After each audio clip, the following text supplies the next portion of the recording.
I just wanted to kind of talk briefly about my work and why I do it.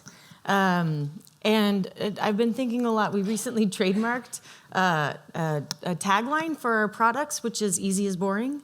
And it's specific to one product in particular, Rigamajig, which I'll tell you about in a moment.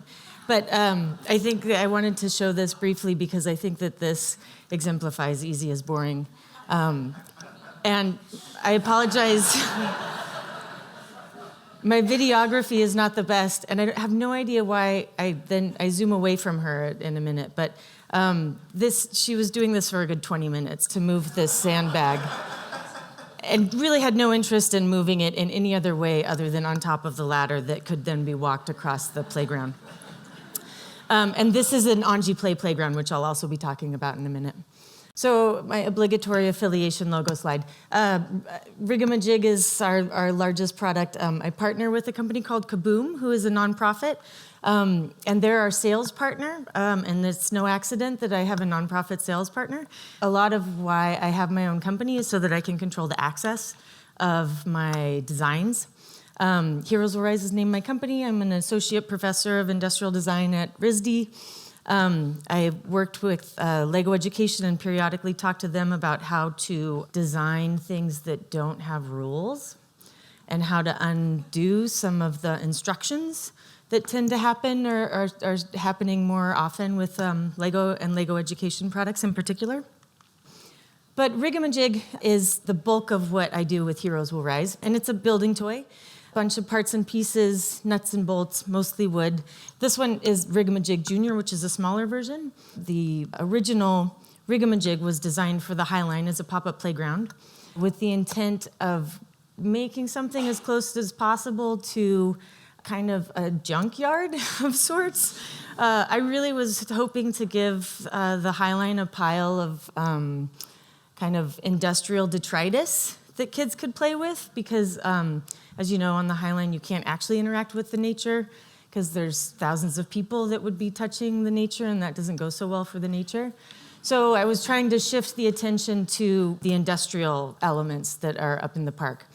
So it started as a pop-up playground for them, and I saw an enormous potential. And I also, at the time, was working with some kind of early childhood specialists who also saw some potential. So while it was kind of having its debut on the Highline, I started to re-engineer it for mass production so that we could try to get it into classrooms specifically. So just a couple little design notes about how it works. So as I mentioned, it's kind of just a bunch of parts and pieces, glorified 2x4s. It was important that kids were able to build something large very quickly. So I didn't want there to be any tools involved. And so I took the wing off of the nut and I put it on the bolt, and the bolts are really large and clunky so that kids can do the connections with their hands and build large things quickly. And we often are asked for instructions, which not by children. I don't think I've ever had a child ask me for instructions. However, children tend to travel with adults, so the adults want instructions. We started giving prompts. So, for example, this came out of, and they were playing, and their parents were pretty involved in when they were making this. This is on the Highline. You know, I'd said, build a way to make a bucket. And so they set about to build a way to make a bucket. And I could tell the father was kind of like, oh, it's a crane, but he stayed out of it enough to not mess it up too much. We encouraged him to be a technical director rather than a creative director. So he was kind of just making sure that things weren't going to fall apart. So in the end, they did lift the bucket. And what we realized is that it is, in fact, kind of a crane. But because they figured out how to make it themselves, they invented a crane rather than just kind of following a set of instructions and knowing that they knew how to make a crane now that they have figured out, in fact, and invented a crane, right? Although it's not quite a crane because it has some extra pivots, so it's probably better than a crane.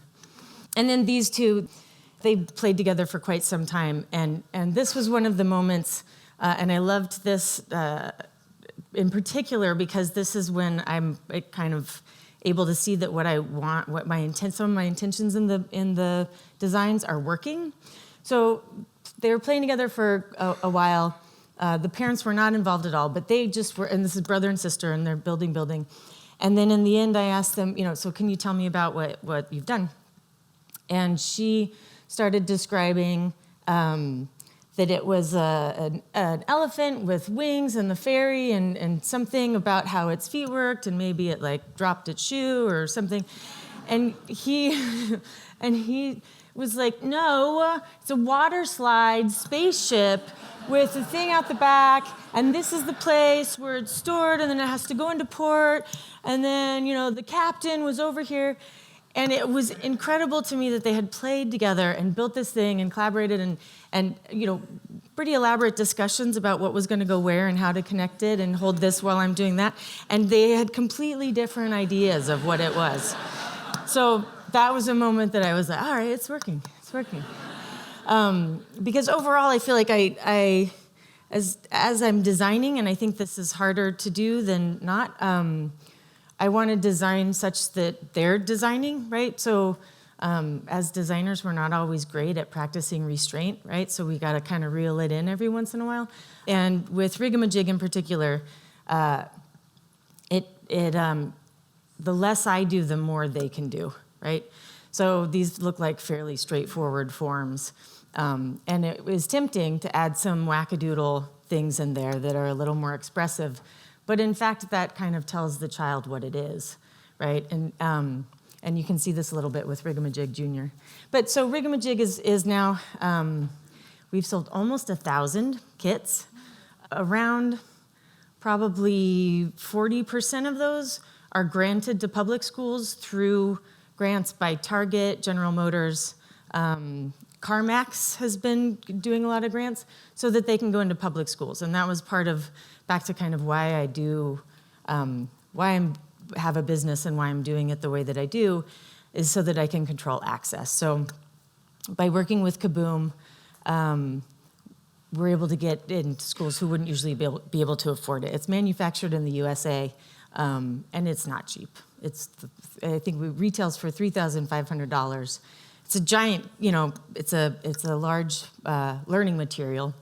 Rig Jr., we launched about 1.5 years ago, and so this is the home version. And in this one, I got to have a little more, or maybe I loosened up a little bit. There's color? What? It's hard for me. In part, and I can go back. So with the nuts and bolts, when kids come up to Rigamajig, and it's 3/4 ply, it's heavy. The longest pieces are, I think, 48 inches. I so often hear, it's real. This is a real thing. And there's this I get to do that? And yes, we trust you. And I don't think that kids get that as often as they should. So with Rig Jr., I loosened up a little bit. It's for the home, so I thought maybe it could have some color and be fun. But it also, in doing so and kind of departing from the industrial hardware-inspired nature of the forms that happen in the Rigamajig Basic Builder, I also was really careful to not be too direct. So, for example, this in the larger kit it's an S hook. It's a big S, and it's used as an S hook. But what we found when we kind of gave it a little,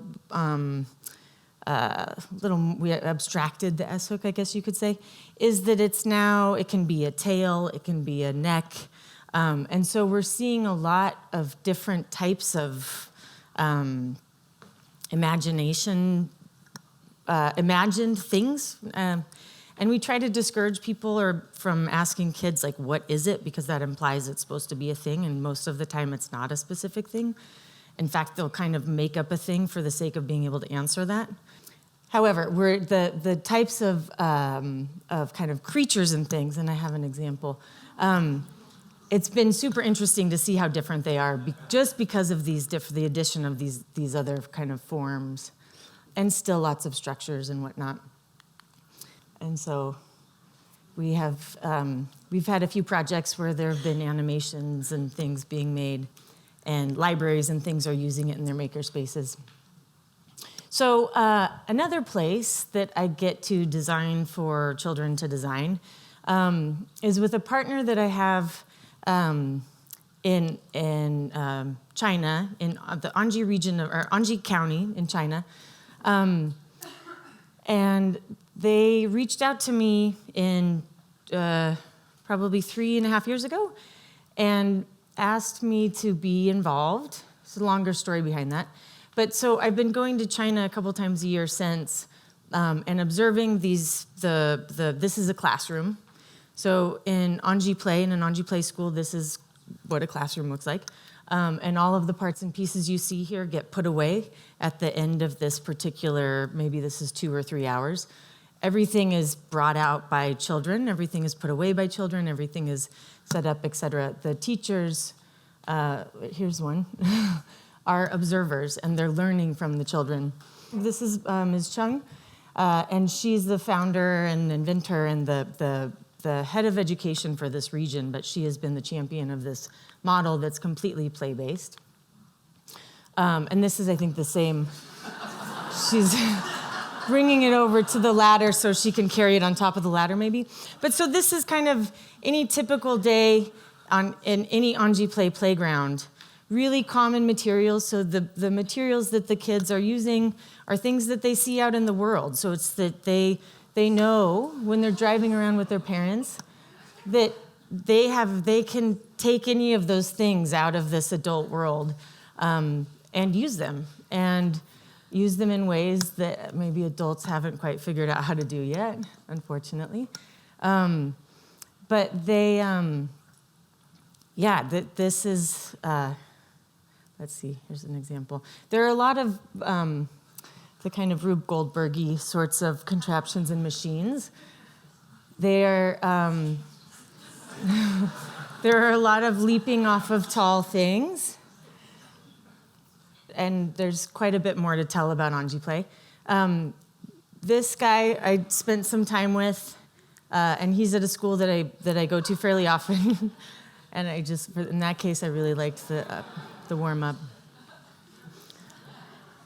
So again, he's a little bit less dramatic.